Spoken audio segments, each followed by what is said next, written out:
Eh bien bonjour, jeunes gens de bonne famille. Phrase en fait pour rendre hommage à un prof que je détestais très particulièrement en commerce. Je me rappelle quand je faisais mes études, je pouvais pas me le voir. C'était mon prof justement plus de commerce. Alors pour vous dire que je suis plutôt mal tombée. Je pouvais pas me le voir ce prof, pas me le blairer. Je dirais pas son nom, mais une horreur, une horreur.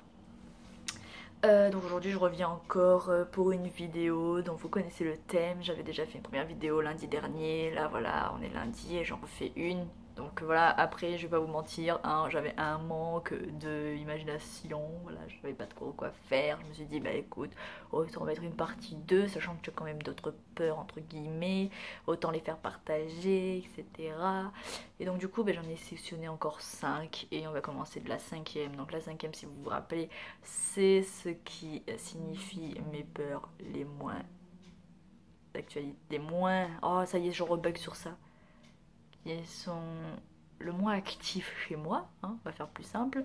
Et le number one sera celui où vraiment je ne peux pas. Je ne peux pas. Donc du coup, le 5, la peur 5, c'est tais-toi papa. J'entends parler moi derrière la porte là. Bref, j'ai peur des clowns. Oh oui, j'ai peur des clowns, mon dieu. Alors, très chelou. J'ai peur des clowns, mais pourquoi? Oui, bah parce que tout le monde fait peur. Voilà, le jour d'Halloween, il y a des films sur les clowns, nanana. Et très bizarrement, les clowns devraient faire moins peur sur quelque chose que je vais vous dire. Genre, j'ai pas peur des poupées qui tuent. Alors pourtant, les poupées qui tuent, c'est un peu plus gore qu'un clown. Un mec déguisé en clown, tu vois, devrait faire quand même plus peur que... Non, moins peur que ce truc-là. C'est quand même gore. T'imagines une poupée sur un couteau, n'importe quoi, elle te court après. C'est, ça fout le stress. Là, je me retrouve en fait en train de vous dire que j'ai plus peur des clowns que de ce truc.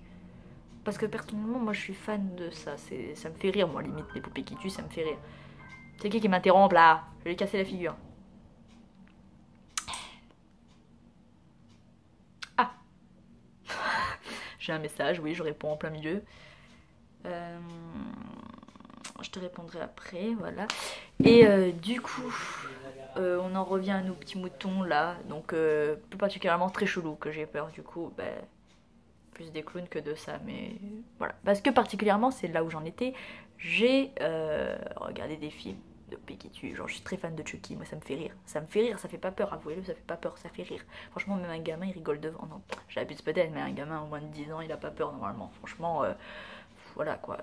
C'est un film vraiment plus comique qu'autre chose. Pourtant, moi qui suis assez peureuse sur les films d'horreur, j'aime pas trop ça. Ça, franchement, ça passe crème, hein.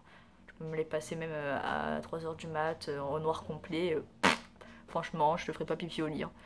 Et après, personnellement, j'ai peur des clowns, mais j'ai pas eu peur du premier, ça, le film qui date de très longtemps. Bon, après, il faut dire que c'était pas la même époque, voilà, il n'y avait pas encore plein d'effets énormes.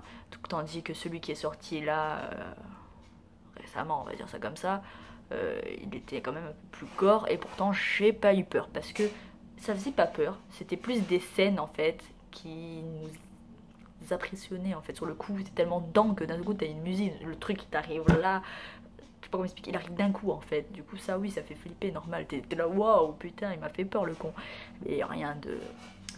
Ensuite, en cas de peur de l'électrochoc, j'appelle ça comme ça, mais c'est pas un truc de ouf. En fait, si vous voulez, je pense que ça vous est tous déjà arrivé. Vous touchez quelque chose, ce coup, vous avez un coup de courant. Je déteste, j'aurais dû appeler ça je déteste la vidéo, je vous jure, le dépeur. Mais c'est une peur parce que j'appréhende toujours. Des fois, je suis comme ça. Est-ce que ça va me faire l'électrochoc? J'ai horreur parce que des fois, le courant, il peut être très léger comme il peut être mais énorme, genre ça me massacre le doigt, en fait, ça me passe par tout le corps. Alors je sais j'en fais un peu un cinéma parce que non j'exagère un peu tu vois sinon je serais déjà morte à l'heure actuelle, mais c'est quelque chose que je peux pas me voir, voilà, non, impossible, non non non. euh, Peur de l'échec, alors ça me prend comme ça à peu près H25. Je pense, je médite dans mon coin. Toujours peur en fait que quand j'ai quelque chose d'important à passer, un examen par exemple, j'y vais, mais j'ai toujours peur d'échouer quoi. Donc même je peux avoir appris très bien la veille, tout ça, ça ne m'empêche pas d'y aller et de me dire je vais rater hein, complètement. Et après, on m'a toujours dit, oui, mais si tu penses direct que tu vas y avoir un échec, ça va t'arriver, machin. Enfin, faut vraiment partir positif. Ça que j'ai déjà essayé cette méthode et personnellement, ça ne marchait pas. Après, bon, ça dépend peut-être les personnes. Hein. Mais ouais, j'ai toujours dans la tête l'échec, l'échec. Toujours quand je dois faire quelque chose, peur que ça loupe, que ça rate, que ça part en couille. Voilà, clairement. Tout simplement, hein.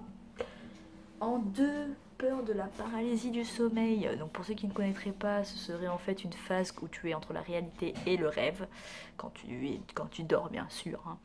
Et c'est très horrible, tu as l'impression de plus avoir le contrôle de ton corps, tu as l'impression même que quelqu'un est là dans la pièce avec toi et qui est en train de te tenir mais très fort pour que tu ne bouges pas, tu as même pas un son de ta voix qui sort. C'est très gore, très désagréable en soi, ça ne dure généralement pas très longtemps, mais le peu que ça dure, c'est très chiant et je n'aime pas ça du tout. Ça fait très longtemps que ça m'est pas arrivé, d'ailleurs depuis que j'ai déménagé, j'en ai pas eu une seule fois de paralysie du sommeil, mais par contre là où j'habitais avant, j'en ai eu beaucoup.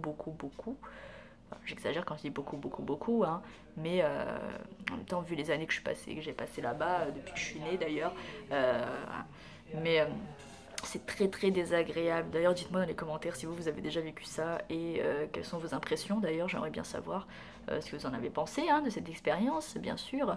Après, il n'y a pas tout le monde qui passe par ça. Hein. Généralement, les personnes qui sont atteintes de paralysie du sommeil, ce sont des personnes insomniaques, des personnes qui sont pas très bien en fait, étant éveillées déjà, qui vraiment, ouais, c'est ça quoi. Voilà, si vous êtes insomniaque, ne vous étonnez pas si vous faites de la paralysie du sommeil, c'est normal. Et moi, c'est vrai que j'ai une part de ça, parce que je me couche très tard, et du coup, bah, ça doit peut-être en jouer. Et la number one, c'est la peur du vide. Alors, très impressionnant, parce que j'ai toujours habité dans des appartements très hauts, aux étages vraiment...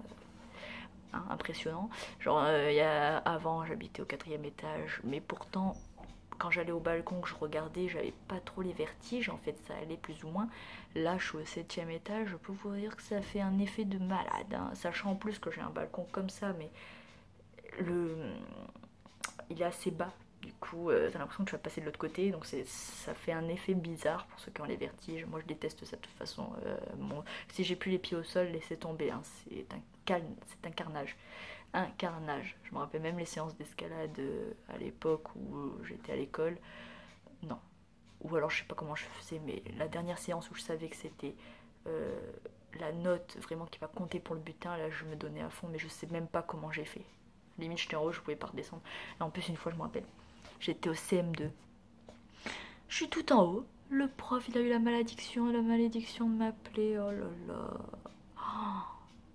Et moi comme une conne, je baisse la tête et waouh, mais ça m'a choqué. Je me suis dit putain, le prof limite se faisait un torticolis pour me voir, il était comme ça, Océane. Non mais ne m'appelez pas monsieur putain. En plus moi qui est con, oui, oh.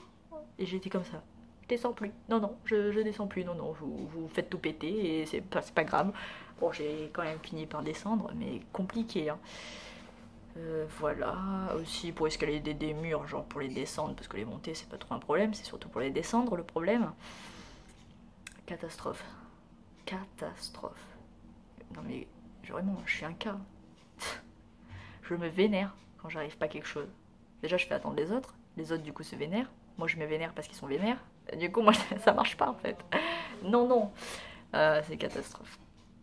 Bref, j'espère que cette vidéo vous aura plu, en tout cas ça me fera plaisir, j'ai un peu beaucoup parlé, j'ai un peu pas parlé français, c'est normal, on connaît, je bug, voilà, t'as l'habitude maintenant, hein, si tu me suis depuis belle lurette. Et pour ma part, bah, je t'embrasse, je te fais des gros bisous, et puis je te dis à très vite pour une nouvelle vidéo, bisous.